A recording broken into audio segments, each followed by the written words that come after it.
India never invaded in any country in her last 1 lakh years of history. Bharat ने अपने पिछले 1 लाख वर्षों के इतिहास में कभी किसी देश पर आक्रमण नहीं किया.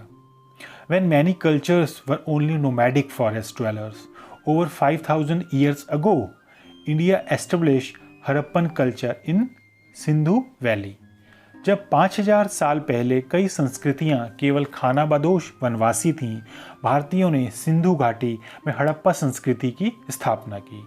The name India is derived from the river Indus, the valleys around which were the homes of the early settlers. The Aryan worshippers referred to the river Indus as the Sindhu. India नाम सिंधु नदी से लिया गया, जिसके चारों ओर की घाटियां शुरुआती बसने वालों का घर थीं. आर्य उपासक सिंधु नदी को इंडस रिवर के नाम से जानते थे. The Persian invaders converted it into Hindu. The name Hindustan combines Sindhu and Hindu and thus refers to the land of Hindus.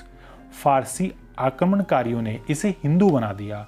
Hindustan नाम सिंधु और हिंदू को जोड़ता है और इस प्रकार हिंदुओं की भूमि को संदर्भित करता है. Chess was invented in India. शतरंज का आविष्कार भारत में हुआ था. Algebra, trigonometry and calculus are the studies which originated in India. बीजगणित, त्रिकोणमिति और कलन ऐसे अध्ययन हैं जिनकी उत्पत्ति भारत में हुई थी. The place value of system and the decimal system were developed in India in 100 BC. Bharat में स्थानीय मूल प्रणाली और दशमलव प्रणाली का विकास 100 ईसा पूर्व में हुआ था. The world first granite temple is the Brihadeshwara temple in Tanajavur, Tamil Nadu.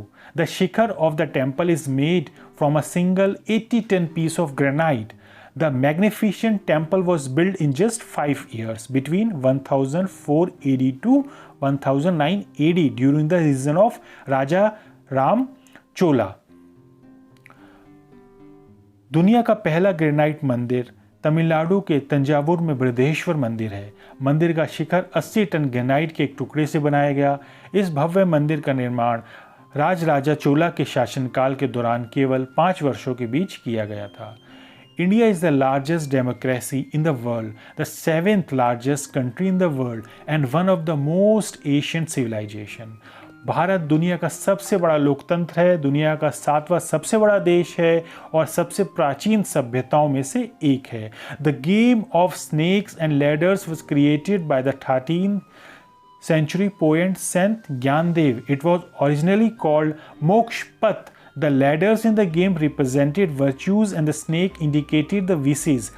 The game was played with the cowrie shells and dice. In time, the game underwent several modifications, but its meanings remained the same.